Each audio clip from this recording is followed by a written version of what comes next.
A'udzubillahi minasyaitonirrajim. Bismillahirrahmanirrahim. Alhamdulillahirabbil alamin.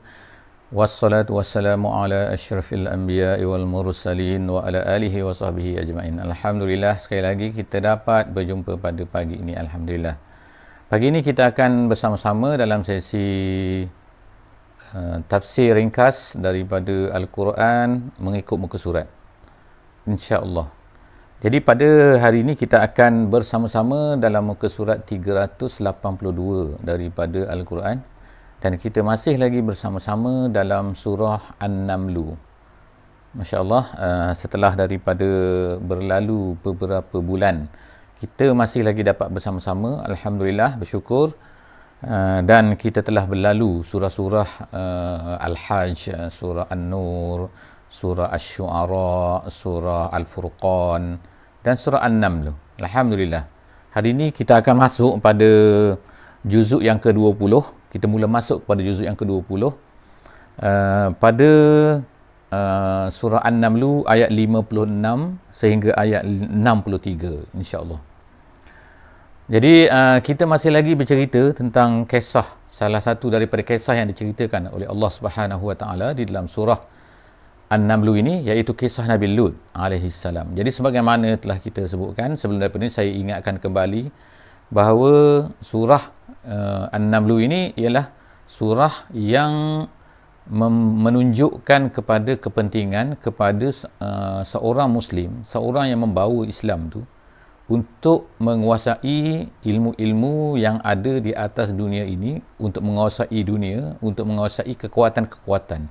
Sama ada kekuatan itu kekuatan dalam bentuk kekuatan politik, kekuatan ekonomi, kekuatan fizikal, dan juga kekuatan teknologi. Dan surah ini menunjukkan itu semua dalam pelbagai bentuk, dalam bentuk kisah Nabi Sulaimannya, dalam kisah-kisah dalam ayat-ayat yang disebutkan oleh Allah Subhanahu Wa Taala. Maka semuanya menunjukkan kepada menghalakan kepada satu perkara yang besar, sebagaimana yang diputuskan, disebutkan oleh para ulama, bukan saya, iaitu pentingnya perkara ini kita gunakan dan manfaatkan untuk menguasai hati manusia. Hati manusia di tangan Allah Subhanahu Wa Taala, di bawah kekuasaan Allah Subhanahu Wa Taala, tetapi Allah Subhanahu Wa Taala meminta kita supaya kita menggunakan perkara-perkara ini untuk dijadikan sebagai alat. Kerana apa? Kerana manusia ini dia banyak terpengaruh dengan apa-apa yang ada di dunia ini, yang ada di keliling mereka. Jadi kekuasaan ini akan menjadi sebab, insya-Allah, dan ianya diminta oleh Allah Subhanahu Wa Taala kepada kita untuk menggunakannya. Kita baca pada hari ini, insya-Allah, surah Lut, tentang kisah Nabi Lut alaihi salam, sambungan yang terakhir daripada part yang telah kita baca sebelum daripada ini. Jadi kita akan baca, mulakan dengan bacaan sedikit daripada ayat ini. A'udzubillahi minasyaitonirrajim. Bismillahirrahmanirrahim.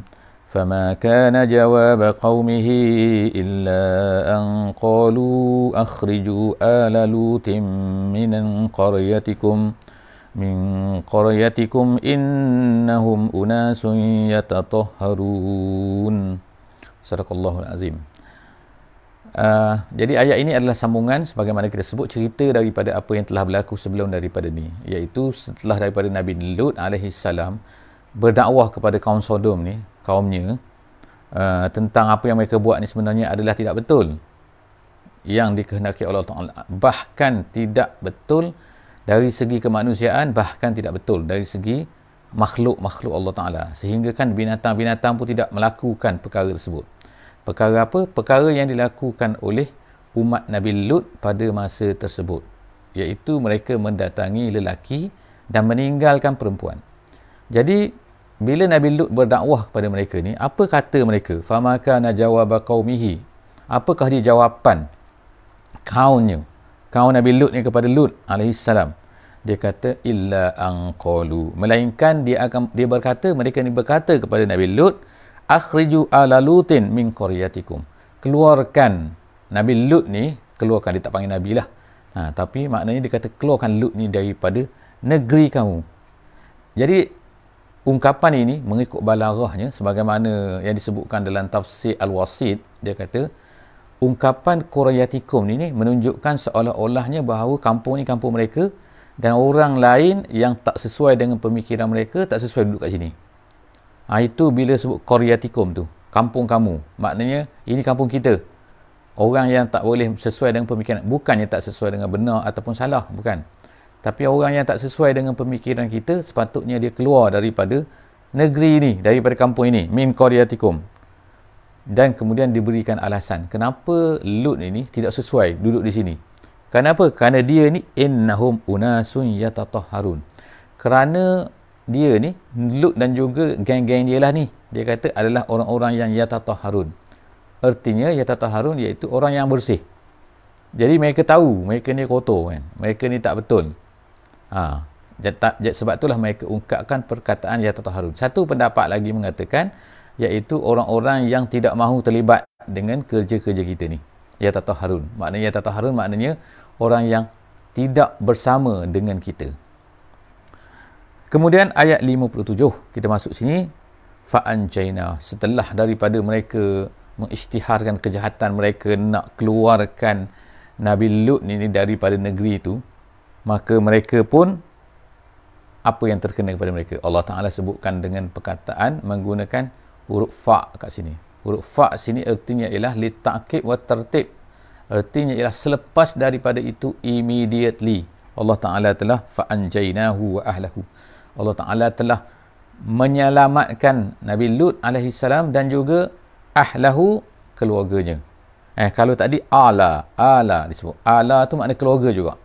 Yang disebut sini wa ahlahu, keluarga juga. Ada perbezaan sikit di kalangan para ulama tafsir yang mendalam-dalam yang cerita lebih-lebih detail, tapi kita tak sebutkan kat sini.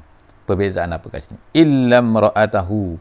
Allah Ta'ala sebut melainkan seorang saja daripada family dia yang tidak diselamatkan. Iaitu siapa? Imra'atahu, isterinya, isteri Nabi Lut. Sebab apa? Qaddarnaha minal qabirin. Qaddarnaha, kami telah tetapkan di dalam ketetapan kami, minal ghabirin, isterinya itu termasuk dalam ghabir. Ghabir itu maknanya dalam bahasa Arab makna al-baqi. Al-baqi itu maksud sini ialah orang-orang yang termasuk diseksa. Baqi maknanya yang tak termasuk dalam keluarga Nabi Lut alaihi salam yang diselamatkan. Minal ghabirin, daripada orang yang ditinggalkan. Orang yang okey. Tu ayat 58. Jadi kita nampak kat sini bahawa ayat ni diturunkan kepada Nabi Muhammad sallallahu alaihi wasallam. Allah Subhanahu wa taala telah macam memberi isyarat ni. Memberi isyarat dengan kisah Nabi Lut ini, kaum Nabi Lut nak keluarkan. Sebagaimana kita baca sebelum daripada ni, kaum Nabi Saleh nak membunuh, kan? Ada satu kumpulan penjahat gangster daripada penduduk daripada kaum Samud ini, dia telah merancang untuk membunuh Nabi Syuaib, Nabi Saleh alaihissalam. Jadi nampak tak dia ni dibunuh, nabi-nabi ni dibunuh. Kemudian dalam ayat ni, dalam kisah Nabi Lut, dia ni dikeluarkan. Jadi perkara-perkara ni memang berlaku kepada Nabi Muhammad sallallahu alaihi wasallam. Jadi bila Nabi kita, Nabi sallallahu alaihi wasallam diturunkan dengan ayat-ayat macam ni, dan ayat-ayat ni turun sebelum daripada hijrah Nabi sallallahu alaihi wasallam, maka dengan sendirinya kita boleh faham bahawa isyarat daripada Allah ini menunjukkan ini juga yang akan berlaku kepada Nabi kita, Nabi Muhammad sallallahu alaihi wasallam. Jadi artinya kat sini, setiap pendakwah Islam, setiap orang yang membawa Islam, setiap orang yang nak berani untuk membawa Islam, memang kena berani, kan? Tapi Allah Ta'ala memberi isyarat awal-awal bahawa apa? Inilah yang akan berlaku kepada mereka, iaitu mereka kena menghadapi satu suasana di mana mereka kemungkinan akan dihalau, akhriju, dan mungkin juga mereka akan menghadapi mereka ini akan dibunuh, dan dirancang untuk dibunuh di belakang oleh penjahat-penjahat yang tak suka kepada nabi-nabi ini, kerana nabi-nabi ini menceritakan satu benda yang benar, dan perkara yang benar ini bertentangan dengan apa yang hendak, apa yang ingin dibuat oleh penjahat-penjahat ni, maka seolah-olah menghalang mereka. Seterusnya ialah ayat 58. Wa amtarna, Allah Ta'ala sebutkan apakah balasan kepada kaum Nabi Lut ini, iaitu kami telah hujankan alaihim matara, satu hujan. satu bentuk hujan. Jadi ada dalam sebut yang lain iaitu min sijil, daripada batu-batu. Jadi dilengkapkan, ditafsirkan oleh ayat-ayat di tempat yang lain mengatakan bahawa yang hujan sini bukan hujan biasa. Kalau hujan biasa orang Arab suka. Sebab apa? Hujan akan menumbuhkan tanaman-tanaman mereka. Akan memberikan air kepada mereka. Yang menyukakan mereka. Mereka susah nak dapat air. Tapi hujan ini ialah hujan batu. Hujan batu yang mana yang menimpa mereka dan kemudian mereka itu diangkatkan oleh Allah, dibalikkan, kemudian dihumbankan jatuh dan mereka semua mati. Fasa'a matarul munzarin. Maka Allah Ta'ala kata fasa'a. Maka itulah seburuk-buruk hujan al-munzarin. Munzarin ialah kaum yang diberi peringatan oleh Allah Subhanahu Wa Ta'ala dengan Nabi-Nabi. Jadi kita sebut dulu, kita belajar bahasa Arab iaitu al-munzir, iaitu orang yang memberi peringatan, iaitu Rasul-Rasul. Al-munzar iaitu orang yang diberi peringatan. Cuba tengok barisnya. Munzar, zar dengan zi. Kalau zi yang memberi peringatan. Kalau za orang yang diberi peringatan. Qul alhamdulillahi wa salamun ala ibadihi allazina istafa. Kemudian Allah Taala perintahkan kepada Nabi Muhammad sallallahu alaihi wasallam sekarang, iaitu katakan wahai Muhammad, dan juga kita semua katakan alhamdulillah wa salamun ala ibadihi allazina istafa, dan selamatlah bagi hamba-hambanya yang istafa, yang dipilih oleh Allah Subhanahu Wa Taala. Jadi dua perkara kat sebut kat sini. Saya nak sebut iaitu keselamatan. Allah Taala dah jamin kat sini. Jamin bahawa orang-orang yang bawa Islam, orang-orang yang membawa mesej daripada Allah Subhanahu Wa Taala ni, dia jangan takut bahawa dia akan selamat. Walaupun nampak atas dunia ni mungkin dia tidak selamat. Dia akan diseksa mungkin, terkena mungkin, dia akan begini dan begini, tapi yakinlah bahawa dia selamat. Allah Taala dah sebut kat sini wasalamun ala ibadihi allazina istafa, yang dipilih. Jadi yang kedua, poin yang kedua kat sini ialah yang dipilih. Allah Taala yang memilih kita. Memilih kita bila kita ni nak kepada Islam, ingin kepada Islam. Jangan rasa bahawa ini adalah satu bebanan, tapi ini adalah satu pilihan. Allah Ta'ala sedang memilih kita. Tiba-tiba kita ni terserempak dengan kebaikan. Tiba-tiba kita tersepak oleh kebaikan. Tiba-tiba kita terjatuh ke dalam kebaikan. Tiba-tiba kita terjatuh dalam bersama-sama dengan orang yang baik. Maka itu adalah istafa. Itu adalah pilihan daripada Allah Subhanahu Wa Ta'ala. Allah Ta'ala memilih kita. Allahu khairun amma yushrikun. Allah Ta'ala kata, adakah Allah ni lebih baik ataupun apa yang mereka syirikkan tu? Ini bukan perbandingan. Ulama sebut khairun sini bukan makna lebih baik, ini lebih baik daripada ni, tak. Tapi ini memang tak ada langsung. Apa yang disyirikkan ini memang langsung tidak ada kuasa, tidak ada apa-apa kan. Allah Ta'ala cuma Allah Ta'ala nak tunjukkan kat sini bahawa kan, takkanlah kita masih ada lagi merasai kebaikan pada benda-benda yang disyirikkan tu. Tidak ada langsung sebenarnya. Allah Ta'ala yang seluruhnya memiliki kebaikan. Jadi bila kita dipilih oleh Allah, takkanlah kita tak rasa gembira kan. Sepatutnya kita rasa gembira kerana Allah itu baik, seluruhnya mempunyai kebaikan. Amman khalaqas samawati wal arda wa anzala lakum minas samai ma'a. Kemudian Allah Ta'ala bertanya lagi. Jadi banyak kat sini. Yang pertama sekali Allah Ta'ala tanya, Allah lebih baik ataupun yang mereka syirikkan tu. Kemudian lagi, adakah siapa yang menciptakan langit? Siapa menciptakan langit dan bumi ini? Allah Ta'ala lah.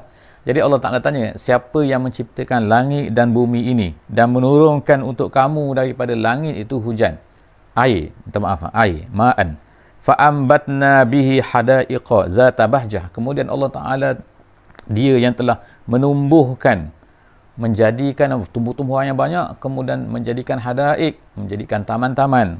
Taman-taman asalnya dalam bahasa Arab ni, hadaik ni hadiqah. Hadiqah ni ialah satu taman, satu kumpulan pokok-pokok yang mana ada pagar. Itu asal dia. Kalau tak ada pagar, tak dipanggil hadiqah.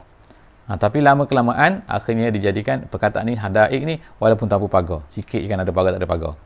Tapi saya sebut ni sebab apa? Asal bahasa Arab. Jadi dia kata Allah Ta'ala menumbuhkan pokok-pokok. Ada pohon-pohonan yang banyak. Ada taman-taman. Zata bahjah yang mempunyai kehijauan. Ada yang kata itu kan. Bahjah tu maknanya yang cantik dipandang. Husnun. Kata dalam setengah tafsir. Kemudian dia kata, maka nalakum antum bitu syajaraha. Allah Ta'ala kata, kamu tak mampu untuk menumbuhkan pohon-pohonnya. Boleh tak kita nak mampu nak menumbuhkan? Kita tak tahu kan tak? Pohon daripada mana? Biji benih. Pohon daripada mana? Daripada tut. Kita potong, kita tanam kan. Kadang-kadang kita tanam kan. Kita tak tahu mana yang tumbuh, mana tak tumbuh.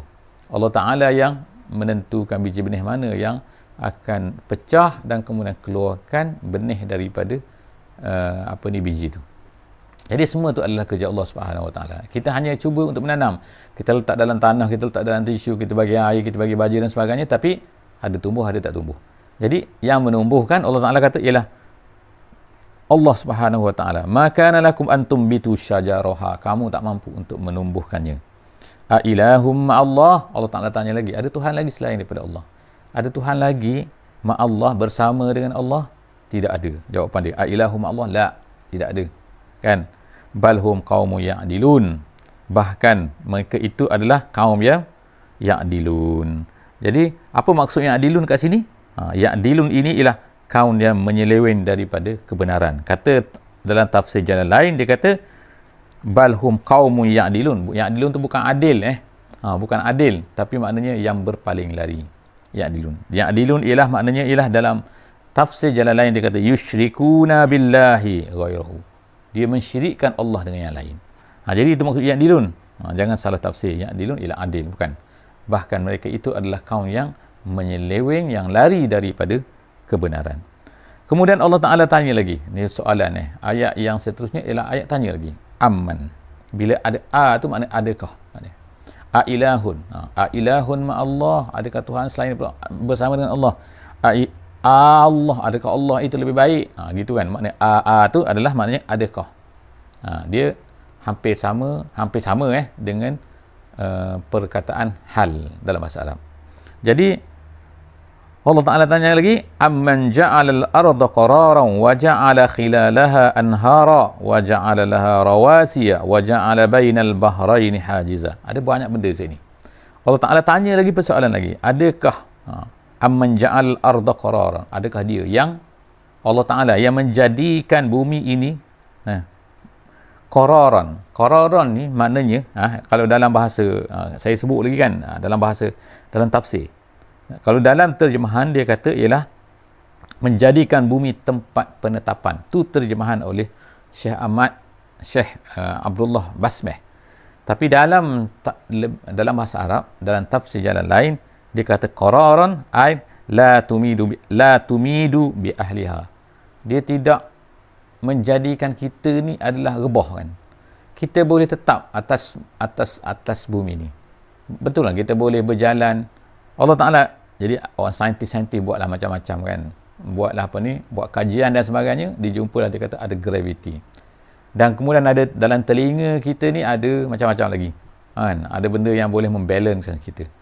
Dia tidak bergoncang. Cuba bayangkan kalau bumi ni bergoncang, maka manusia akan jatuh kan. Walaupun dia ada telinga, ada benda yang menstabilkan dia, tapi dia akan jatuh juga. Sebab apa bergoncang?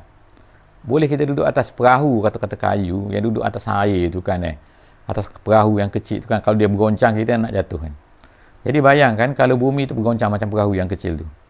Jadi Allah Ta'ala jadikan bumi ini qararan, tetap teguh kan, tidak bergerak, tidak bergoncang, sehingga kita ni boleh duduk elok-elok atas muka bumi ni. Kemudian Allah Ta'ala jadikan apa pula? Wa ja'ala khilalaha anhara.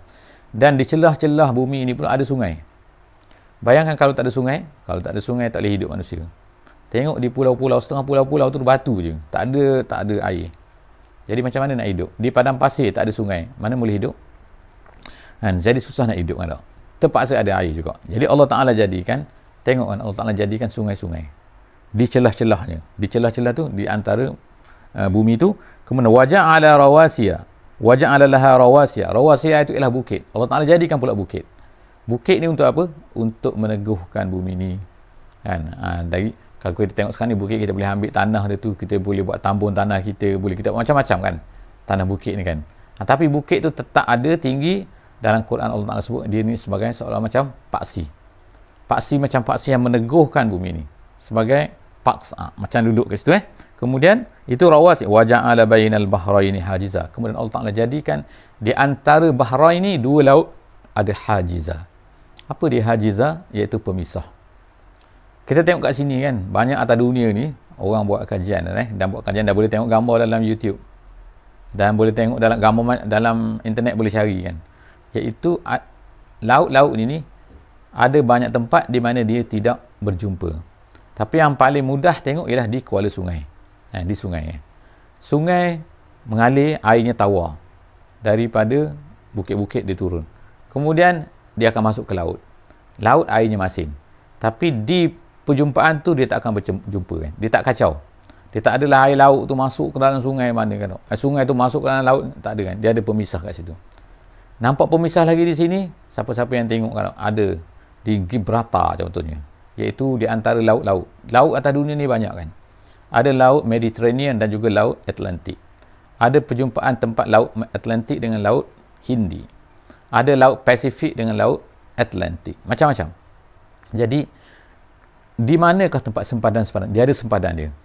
Kalau kita tengok, naik kapal, jadi ada orang pergilah naik kapal, semua tengok kan. Jadi tempat pelancongan lah pula.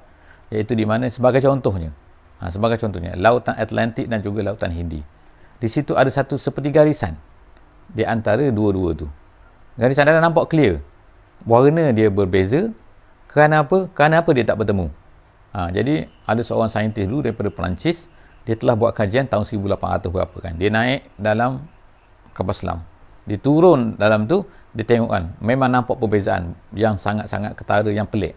Iaitu apa? Jadi saintis pun buatlah kajian. Kenapa berjadi macam ni? Kerana masin dia tu berbeza.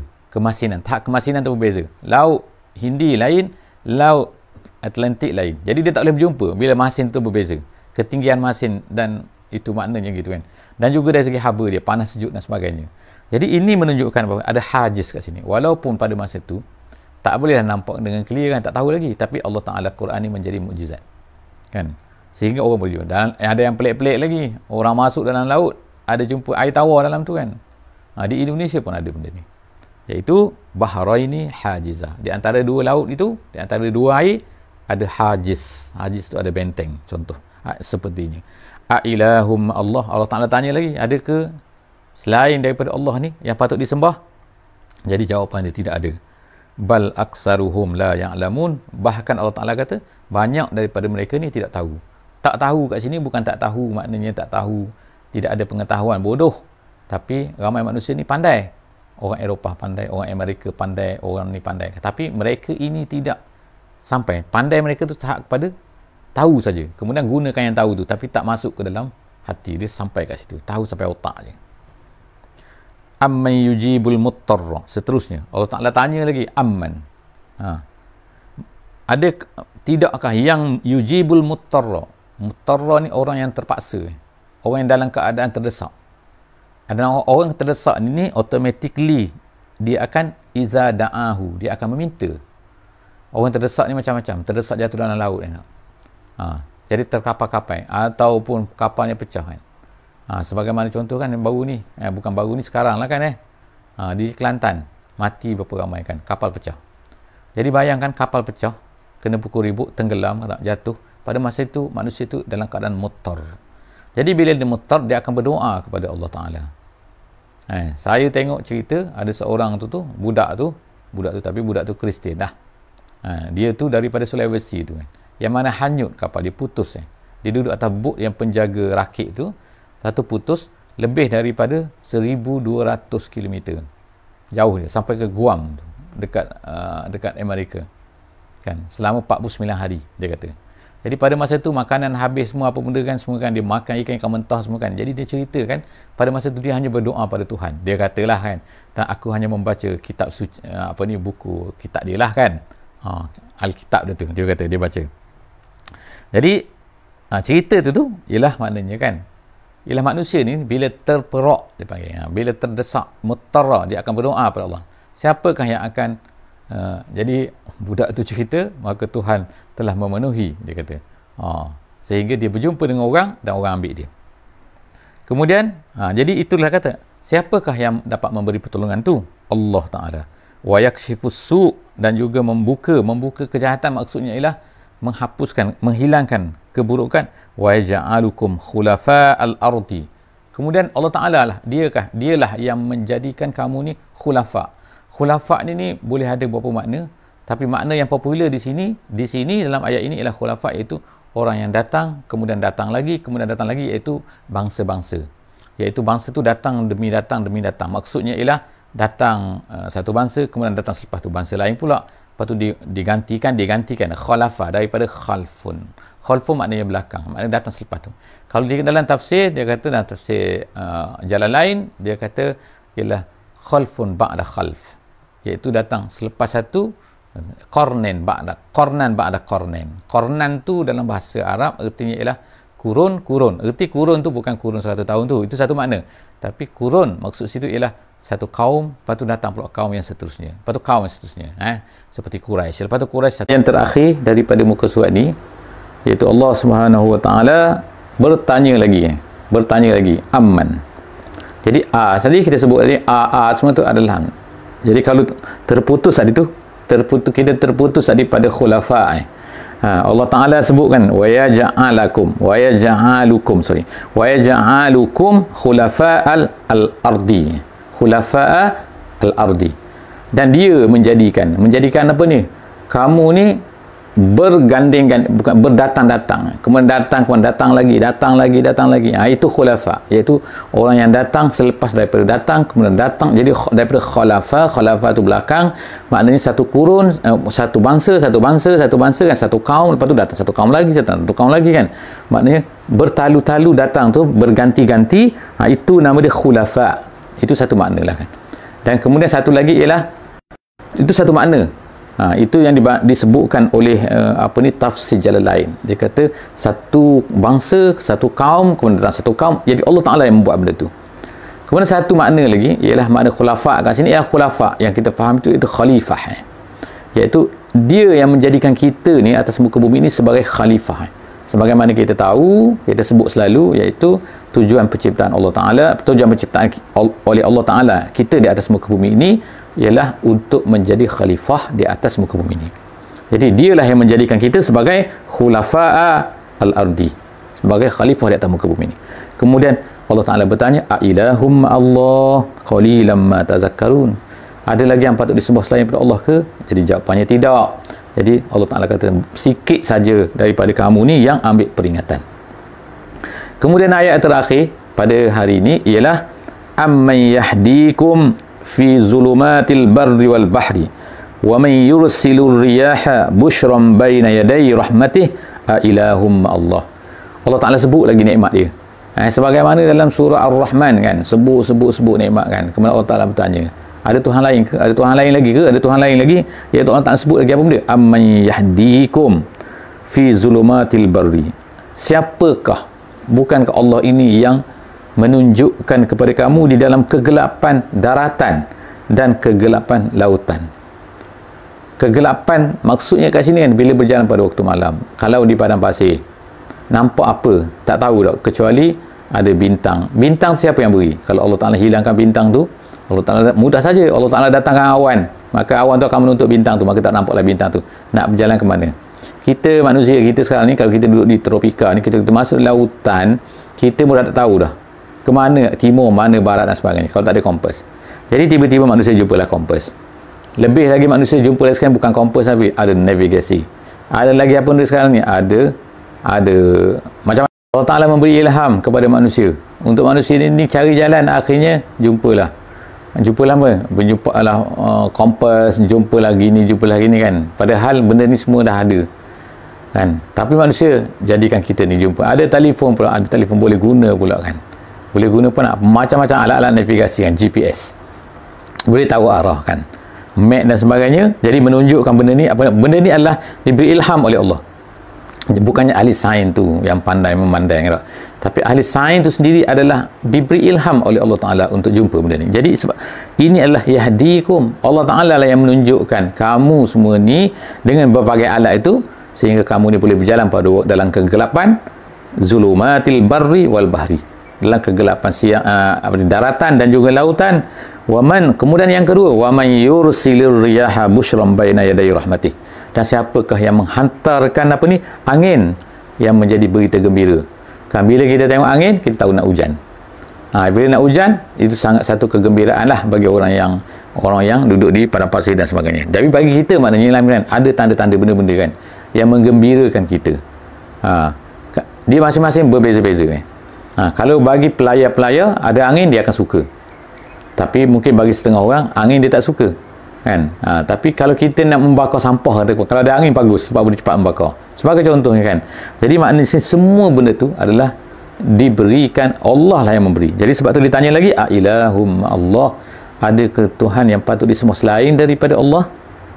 Ta'alallahu amma yusyrikun, maha tinggi Allah daripada segala apa yang mereka syirikkan tu. Jadi semua tanda-tanda ini adalah bukannya maknanya Allah Ta'ala nak marah, tapi Allah Ta'ala nak cerita semua tu adalah nikmat daripada dia. Dan dalam masa yang sama kita kena yakin, kita kena berusaha untuk mencapai benda-benda yang disebutkan tadi tu. Jadi kalau kita kata yahdikum tadi, kompas kita kata. Kemudian banyak lagi benda-benda yang lain atas tu, yang patutnya kita gunakan. Kita gunakan. Macam tu kita sebut tadi, qararan, ada manusia jumpa graviti dan boleh manfaatkan benda-benda tu. Jadi semua tu adalah penguasaan ilmu kan. Jadi penguasaan ilmu ni akan menyebabkan manusia tu kagum dengan orang yang berjumpa tu, menyebabkan kalaulah dia tu bawa kepada kesesatan, maka orang akan sesat bersama dengan, kerana kagum dengan apa yang dia bawa tu, dia jumpa tu. Jadi sebab itulah umat Islam pada hari ini kena menguasai ilmu, menguasai sains dan sebagainya.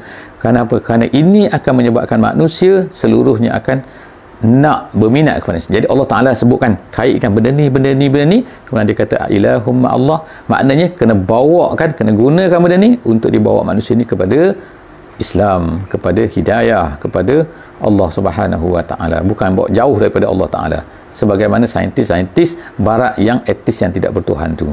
Okey, setakat itu sajalah kita hari ini. InsyaAllah akan datang kita akan baca lagi muka surat 383 akan datang insyaAllah. Kita akan sambung pada ayat 64 insyaAllah. Aku qauli hadza wa astaghfirullahalazim li wa lakum. Wassalamualaikum warahmatullahi wabarakatuh. Subhanakallahumma wa bihamdik, nasyhadu an la ilaha illa anta, nastaghfiruka wa natubu ilaik. Bismillahirrahmanirrahim. Wal 'asri innal insana lafi khusr illa allazina amanu wa 'amilus solihat tawasaw bil haqqi wa tawasaw bis sabr.